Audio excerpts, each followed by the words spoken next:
What is one thing that you want pain researchers or clinicians to know? The one thing I'd like them to know is to include people with lived experience in research from the very, very start, it, in all levels, in all ways, um, from the inception of the idea through to, you know, conferences, even, in every single level of it. Some people are not going to want to be too involved, and I almost see it like a pyramid structure. So you have, almost like your focus groups and your real collection of ideas and opinions at the bottom, and then panels, and then maybe one sort of expert representative on in the actual group.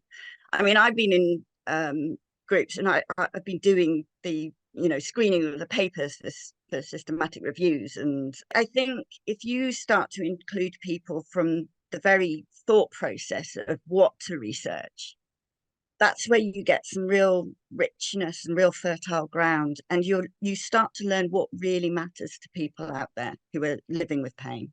It's the same for clinicians too, but I'm sort of focusing on research because it's sort of the start point.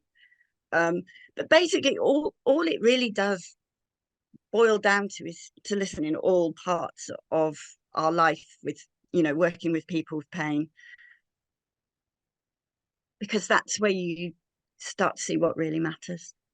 And I can just see that if you had somebody with lived experience, they just said, well, why are you doing it like this? Or wouldn't it be good to include that? And just bring in a different perspective, a more creative perspective. And I really like things that, slightly different ways of doing science, like the participatory action research and stuff like that, where you're actually working with people rather than doing research on them or for them. A far more collaborative approach. I think we have genuine ideas. I run a journal club, and it's quite maybe not unique, but I've not seen many others like it, because we're open to anybody, and we have a really interesting mix of people with lived experience, clinicians, researchers, and people who accidentally come because they think it was a journal club, like about writing diaries.